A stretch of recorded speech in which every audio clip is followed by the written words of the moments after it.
Bu Evi akhirnya bergabungnya di situ ya. Wah ini jangan-jangan nanti saya bergabung juga dengan Bu Rofik di sini jadinya. Oke, baik. Terima kasih Pak Bagus. Nanti mungkin kita bisa lanjutkan gitu. Sekarang saya mohon izin teman-teman untuk memberi kesempatan gitu. Layarnya Pak Bagus tadi digunakan oleh Ibu Dr. Evi Umayyah Ulfa I, Sarjana Sains, apoteker, Magister Sains bidang nggak tahu kimia apa farmasi saya nggak tahu. Biar nanti di Ibu Evi itu adalah seorang ahli farmasi yang kemudian menekuni ilmu yang lebih basic, itu kimia. Nah, tentu sebagai seorang farmakolog gitu ya, itu ingin menghasilkan mungkin obat, mungkin apa namanya produk-produk farmasi gitu ya yang bermanfaat, sehingga pendekatan yang beliau lakukan sama dengan apa yang kita lakukan, yaitu teknologi dalam rangka pengembangan sebuah produk. Bu Evi siap? Ya, siap. Oke. Baik teman-teman, kita dengarkan sedikit uraian tentang proses penelitian pengembangan dalam bidang farmasi atau farmakologi dari Ibu Dr. Evi Umayyah Ulfa. Beliau ini adalah dosen di Fakultas Farmasi ya, Universitas Negeri Jember. Dipersilakan, Bu Evi. Terima kasih kepada Dr. Saban dan Dr. Rafiko yang telah memberikan kesempatan kepada saya untuk sharing ya terkait dengan masalah riset penemuan dan pengembangan. Jadi mungkin kalau sebelum saya memulai tentang obat, mungkin perlu saya sampaikan terlebih dahulu. Jadi kalau kita bicara obat itu di Indonesia itu ada dua ranah obat. Jadi yang pertama itu adalah obat tradisional ya, atau obat dengan bahan dasar bahan alam. Kemudian yang kedua adalah obat jadi atau obat modern. Istilahnya seperti itu. Nah, dua jenis obat atau dua kategori obat ini memiliki karakter yang berbeda dan alur alur registrasi atau izin-izin yang berbeda. Jadi kalau misalkan obat tradisional contohnya ya jamu yang biasa kita beli dan konsumsi, kemudian ada nanti ada obat herbal terstandar, kemudian ada obat fitofarmaka. Jadi obat tradisional dibagi tiga. Jadi kalau kata kunci di obat tradisional itu adalah campuran dari bahan yang berasal dari tumbuhan, bisa dari hewan, bisa dari mineral, yang digunakan secara turun-temurun. Jadi kata kuncinya adalah digunakan secara turun-temurun. Jadi penggunaannya berdasarkan pengalaman. Nah, pengkategoriannya obat tradisional itu di negara kita dibagi menjadi tiga.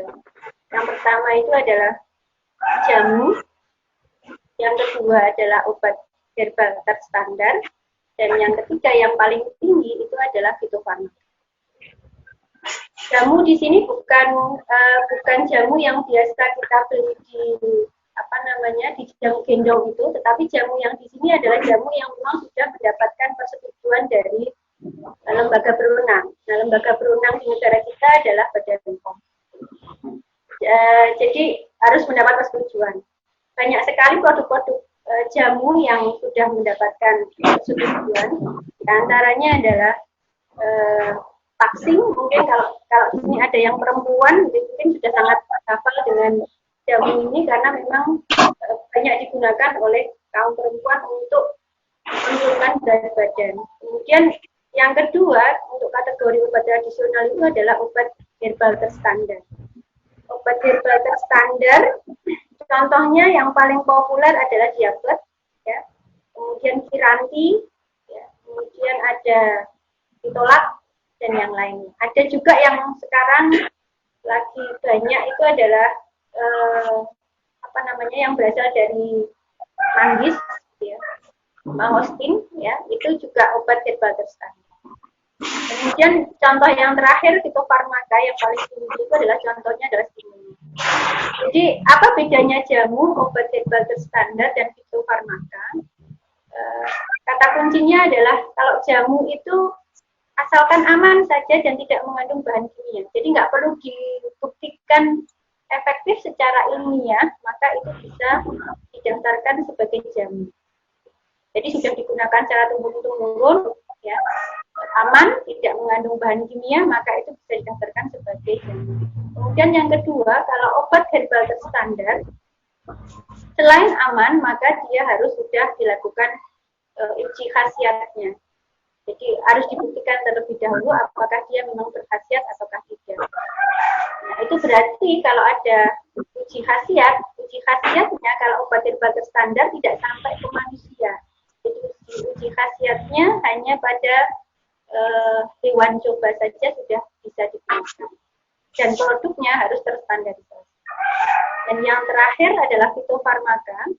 Fitofarmaka ini yang paling tinggi karena sudah dilakukan uji klinis. Jadi kalau uji klinis itu berarti obat itu sudah diuji cobakan ke manusia yang sehat, ya, orang yang sehat, kemudian juga orang yang sakit, gitu ya, dan orang sakit dalam jumlah yang banyak. Jadi sudah melalui tahapan sampai ke uji klinis. Sedangkan kalau obat kimia atau obat modern, bedanya dengan obat tradisional tadi adalah kalau obat kimia itu senyawanya itu pasti diketahui jumlahnya 1, atau kalau pencampuran 2 atau 3 itu diketahui secara pasti. Tapi kalau obat tradisional ini kita tidak mendeteksi secara pasti isinya apa saja.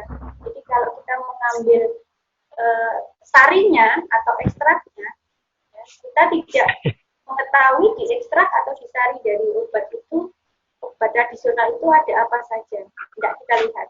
Hanya satu saja yang kita lihat sebagai parameter untuk melakukan penyamaan atau standarisasi.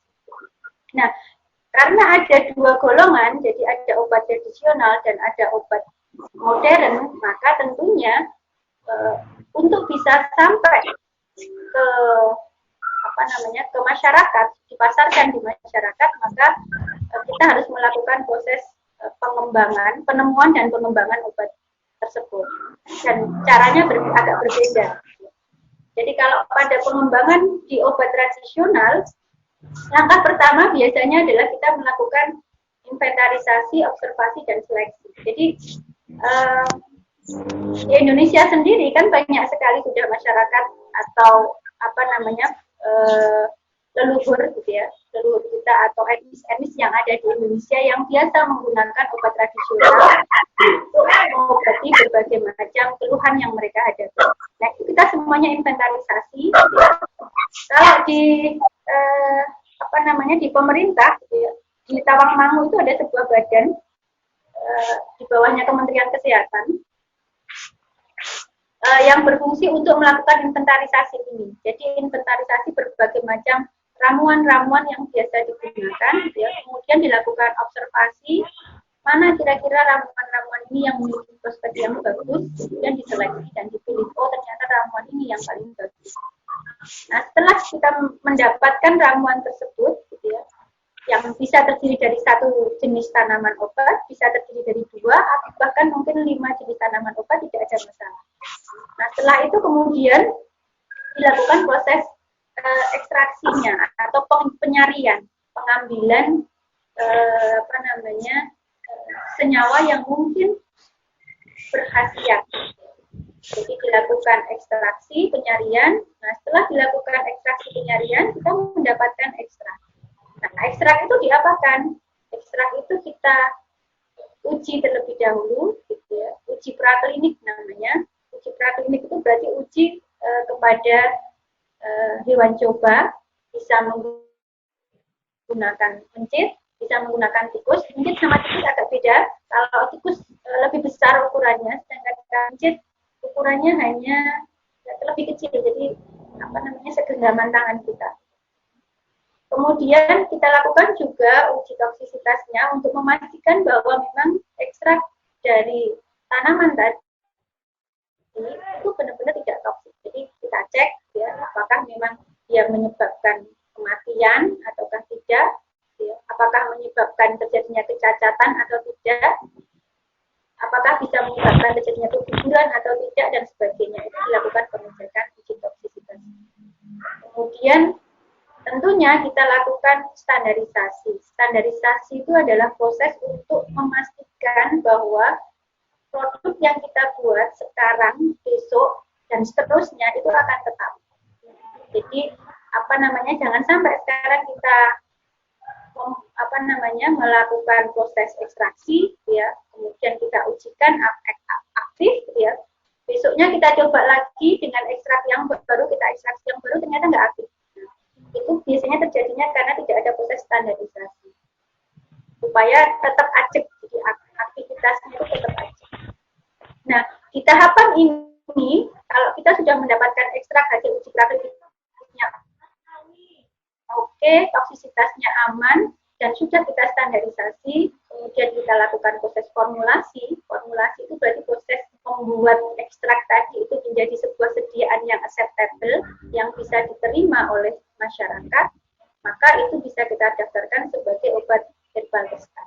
Nah, kalau kita mau naik lagi ke tingkat di atasnya menjadi fitofarmaka, apa yang kita lakukan terhadap ekstrak tadi yang sudah kita standarisasi, kita uji praklinik dan uji toksisitas. Maka yang kita lakukan adalah melakukan uji kliniknya.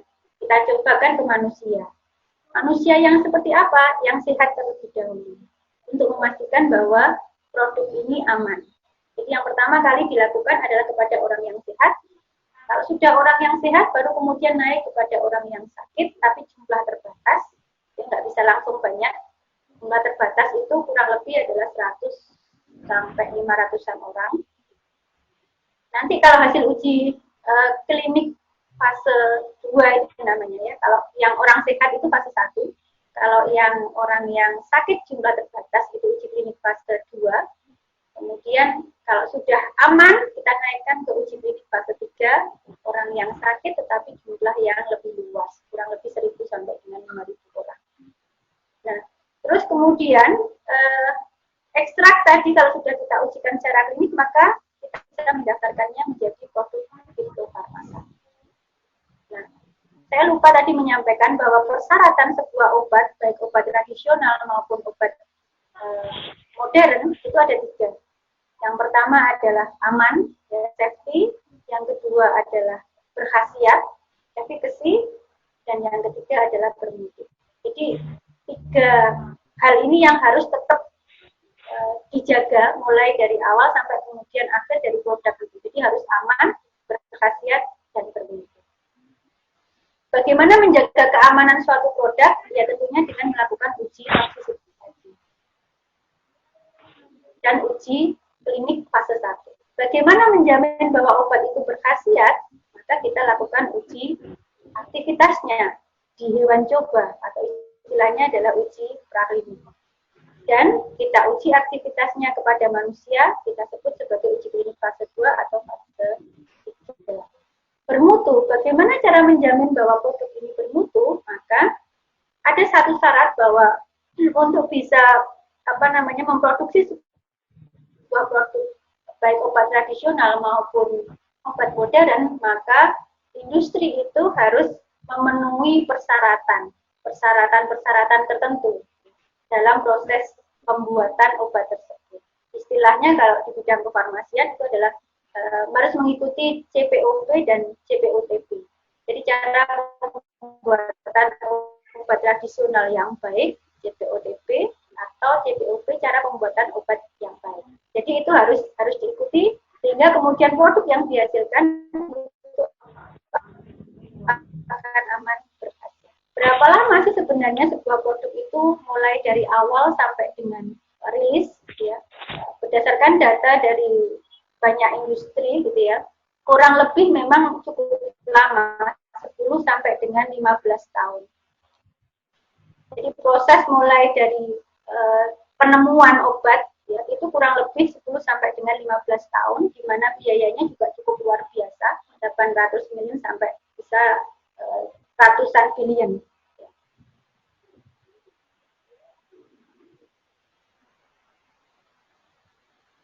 Nah, proses tadi kan produk obat tradisional, produk yang modern, apakah sama dengan produk yang obat tradisional? Hampir bermiripan sebenarnya, tetapi lebih rigid lagi. Jadi aturannya lebih ketat lagi.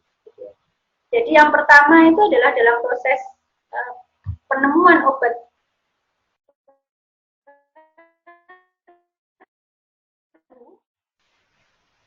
Tahap yang pertama adalah kita memilih penyakit itu ada. Tapi kalau yang di obat yang baru itu kita milih penyakit. Milih penyakit itu maksudnya gini. Ini maksudnya mau nyari obat untuk apa ya? Itu harus kita tentukan terlebih dahulu. Karena kalau kita sudah menemukan obat tapi ternyata tidak dibutuhkan oleh masyarakat atau kemudian tidak memberikan keuntungan yang besar juga nggak akan menguntungkan. Nggak mau industri. Jadi yang pertama adalah memilih penyakitnya terlebih dahulu. Bagaimana cara memilih penyakitnya? Ya bisa macam-macam pendekatan yang juga kita lakukan. Kalau yang sekarang mungkin adalah penyakit yang saat ini memang masih belum ditemukan obatnya. Yang sekarang lagi ramai adalah corona, COVID-19.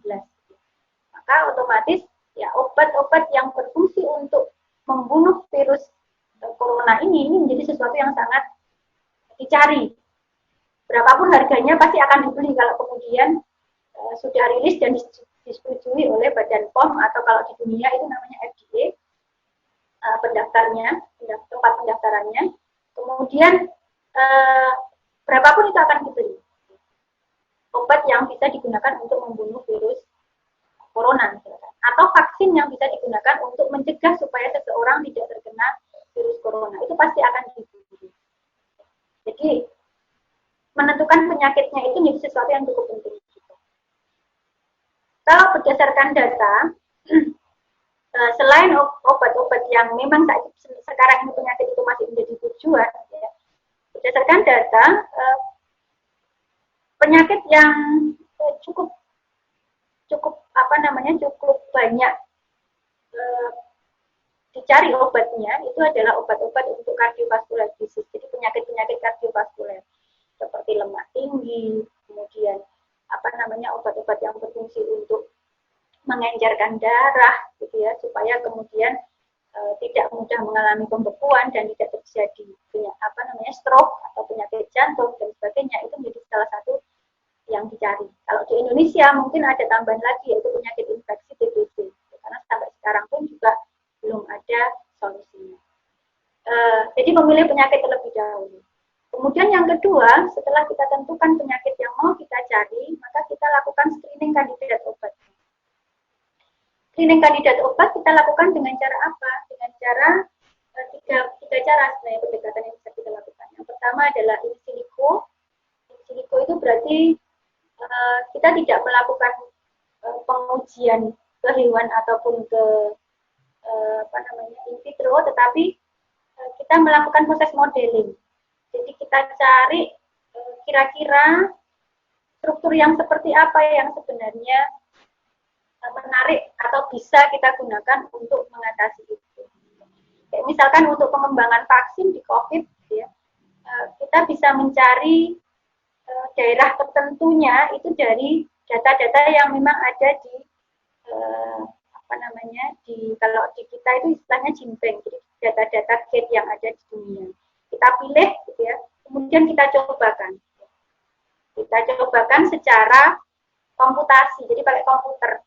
Ya, jadi kira-kira nanti dia menyebabkan tubuh kita menghasilkan antibodi atau tidak.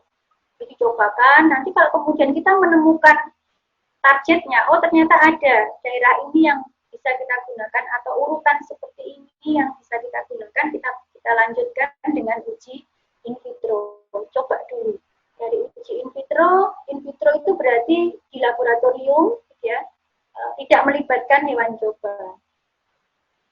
Jadi hanya menggunakan campuran-campuran reagen kimia dan sebagainya. Dari uji in vitro misalkan ternyata positif, dia menghasilkan antibodi, kita lanjutkan ke in vivo.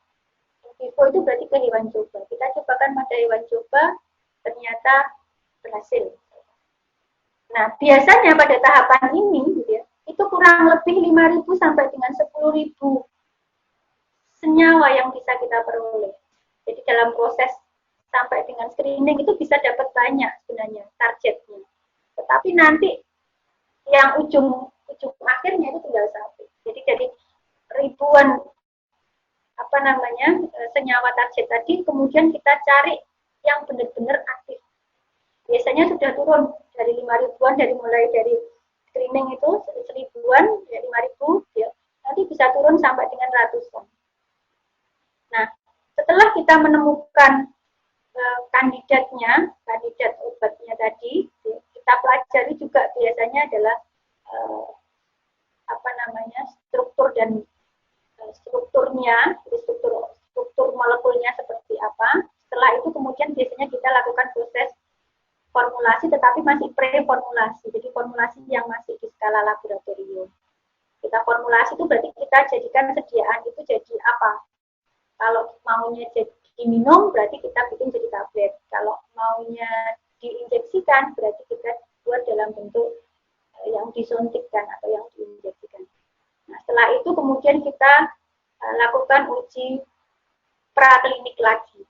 Kita lakukan uji praklinik. Uji praklinik ini fungsinya adalah untuk memastikan bahwa molekul kandidat tadi itu memiliki aktivitas, kemudian ketika masuk ke dalam tubuh hewan coba, itu memang diketahui secara pasti dia berada di mana posisinya. Jadi obat itu harus diketahui larinya kemana saja. Oh, ternyata kalau kita minum, ya, maka dia lari ke lambung. Oh, kalau kemudian setelah dari lambung dia lari ke usus. Setelah dari usus dia nanti misalkan kalau targetnya ke jantung, maka dia menuju ke jantung dan sebagainya. Nah, itu harus diketahui secara pasti. Nah, itu dilakukan proses pengecekan di uji praklinik. Di uji praklinik ini juga kita lakukan uji toksisitas, ya. Jadi kita pastikan bahwa memang benar-benar kandidat obatnya tadi itu aman. Setelah itu dilakukan formulasi dalam jumlah yang lebih besar, ya. Setelah dilakukan formulasi dalam jumlah yang lebih besar, kemudian dilakukan uji klinik. Yang tadi saya sampaikan, uji klinik itu sebenarnya ada 4. Uji klinik fase 1, fase 2, fase 3, dan fase 4. Fase 4 itu dilakukan setelah beredar di pasaran. Jadi post-market surveillance biasanya. Uji klinik fase 1 itu untuk orang sehat, kurang lebih 20-100. Ya. Jadi vaksin misalkan, ya kita cobakan terlebih dahulu ke orang sehat. Kira-kira orang sehat ini mengalami alergi atau tidak, gatal-gatal kah, atau kemudian tiba-tiba jadi shock atau tidak. Kalau enggak berarti aman. Kemudian kita lanjut ke uji klinik fase 2, jumlah orangnya terbatas 100 sampai dengan 500-an orang. Kemudian kalau uji klinik fase 2 itu ternyata dia efektif, benar mampu melindungi seseorang dari virus corona. Oke, misalkan kalau arahnya ke vaksin. Buktinya apa ya? Terbentuk antibodi terhadap COVID-19 misalkan seperti itu. Kemudian kalau berhasil, kita lanjut ke uji klinik fase 3 ya, kepada orang sakit dalam jumlah yang lebih banyak, kurang lebih 1.000 sampai dengan 5.000-an. Baru kalau sudah lolos uji klinik fase 3, kita daftarkan di Badan POM, atau kalau di Amerika itu di FDA, kalau di Eropa itu EMA.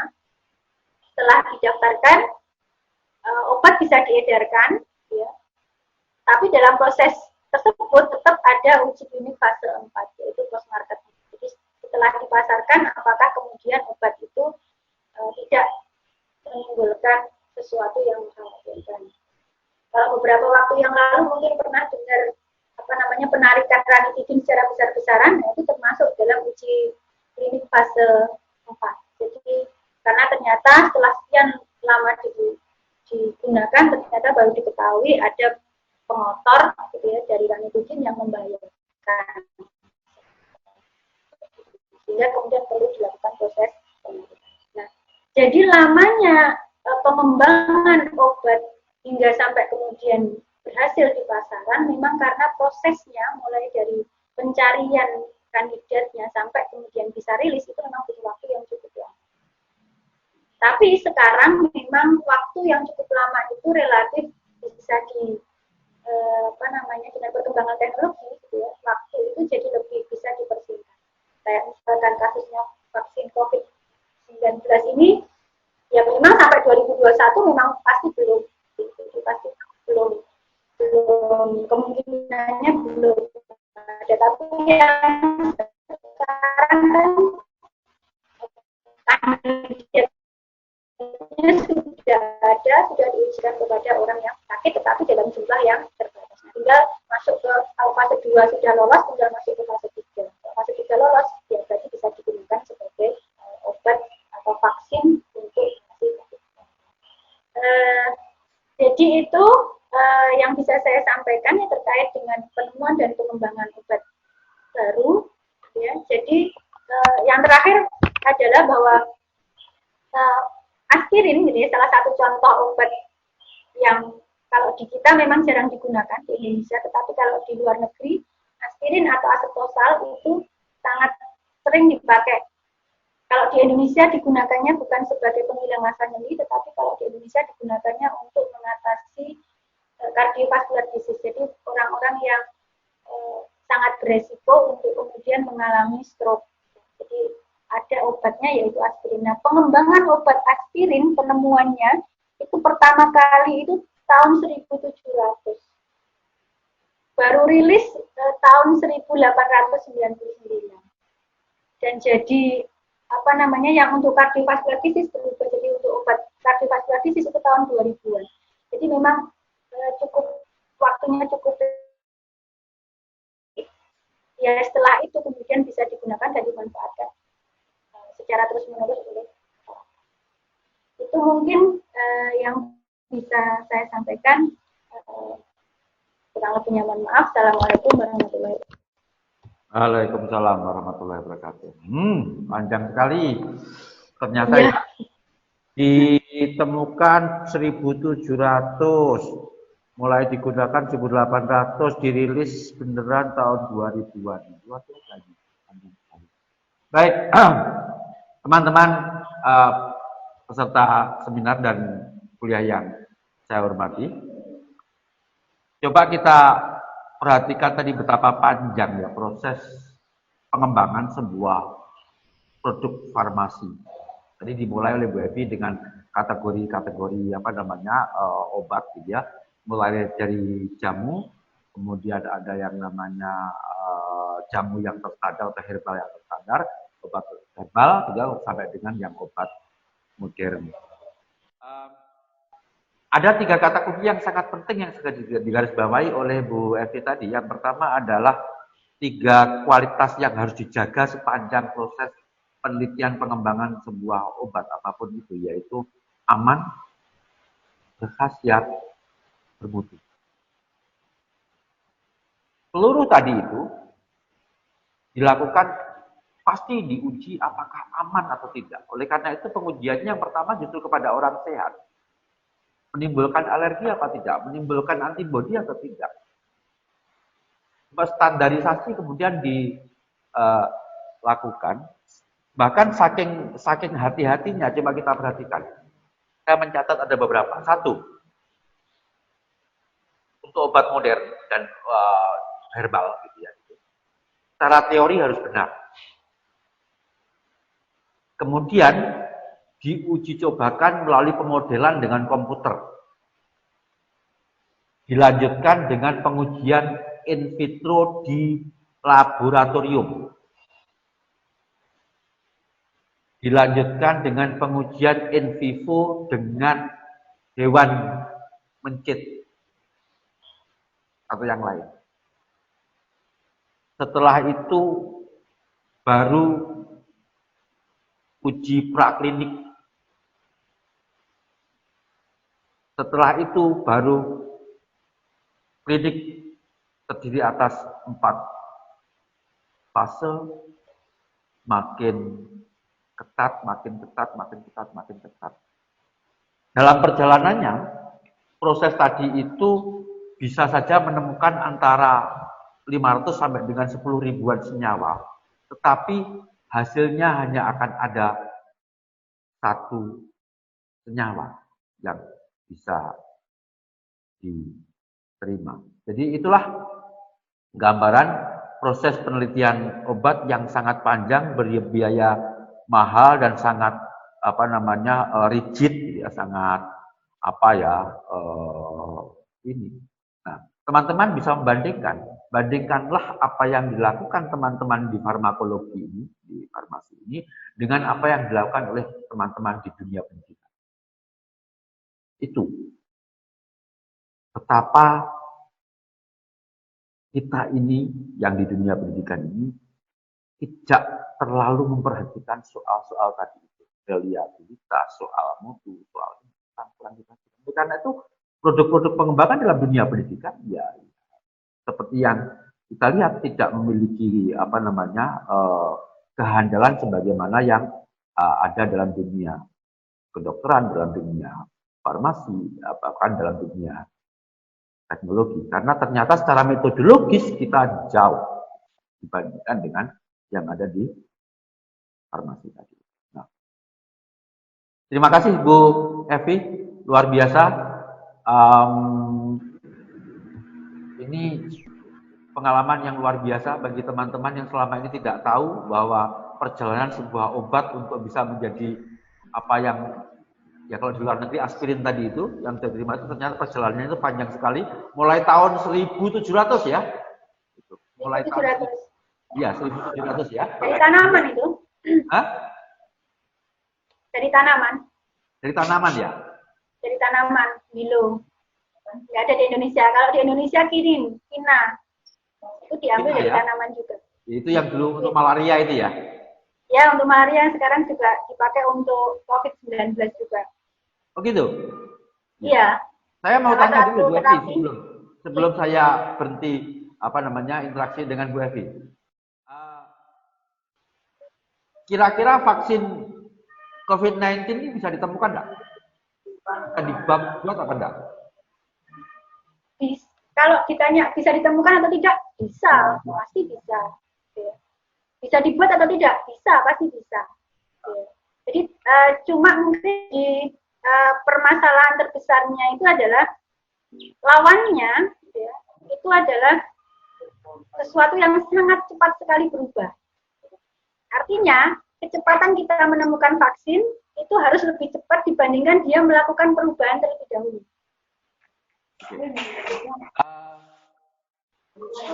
Proses mutasi ya, ini cepat sekali ya? Cepat. Jadi virus COVID-19 itu kan sama dengan virus influenza. Makanya kan sampai sekarang kan vaksin influenza itu kan meskipun ada tetapi nggak pernah bisa bagus ya bisa digunakan karena memang kecepatan dia untuk bermutasi itu sangat luar biasa. Jadi artinya makanya memang kita di dunia dunia obat gitu ya, vaksin dan sebagainya itu berlomba-lomba untuk mempercepat supaya segera ditemukan sehingga kemudian bisa segera menghabisi, ini bisa segera mengantisipasi atau menghancurkannya seperti itu. Nah sekarang kan mulai dikembangkan juga vaksin tidak hanya sekedar untuk melindungi, tetapi dalam perkembangannya vaksin itu sudah dibuat untuk bisa membunuh juga. Kalau dulu kan kita mengenal vaksin itu hanya sekedar sebagai membantu tubuh preventif ya, menjaga supaya tidak terkena. Tapi kalau dalam perkembangan sekarang vaksin itu bisa dimodifikasi sedemikian rupa supaya dia juga berfungsi sebagai obat. Jadi tidak hanya membuat dia tidak menginfeksi kita, tetapi membuat dia membunuh si virusnya itu. Oke, jadi ternyata problemanya adalah balapan gitu ya antara proses kecepatan mutasi virus ini vaksinnya gitu. Oke. Iya. Bu Evi, terima kasih banyak sudah memberikan gambaran yang Kalau saya saja sebetulnya bayangkannya itu rumit sekali gitu. Bayangkan dimulai sudah 1.700 gitu ya, baru bisa socially acceptable betul gitu ya. Itu di tahun 2000-an. Sebenarnya nggak gitu Pak Saban. Kalau sekarang memang relatif lebih cepat. Jadi 100 sebenarnya sudah mulai September tahun 1800, tapi 100 tahun ya. 2000 itu ketika kemudian fungsinya dirubah. Jadi ditemukan fungsi baru. Jadi dalam pengembangan obat itu kan tiba-tiba ternyata dia juga bisa memiliki aktivitas yang lain. Jadi tahun 2000 itulah yang kemudian aspirin itu digunakan dalam dosis kecil untuk mengatasi cardiovascular disease sampai sekarang. Oke. Saya suka tadi tuh, suka kata-kata fungsi baru. Saya suka kata-kata fungsi baru. Teman-teman dari dunia pendidikan, gitu, sepertinya pendidikan juga akan mengalami perubahan fungsi. Akan mengalami fungsi baru. Disebut sebagai fungsi baru. Termasuk tadi itu obat dulunya ditemukan aspirin itu untuk fungsi terutama sakit kepala gitu ya gitu, dan belakangan ini sudah mulai digunakan termasuk untuk corona virus. Terima kasih Bu Evi, salam untuk Pak Bagus, salam untuk semua teman, salam untuk anak-anak, tetap semangat, mudah-mudahan bisa membalap percepatan mutasi coronavirus 19. Terima kasih. Assalamualaikum. Waalaikumsalam. Mohon izin. Monggo, silakan. Yo, tepuk tangan untuk Bu Evi ya. Pak Bagus juga ya.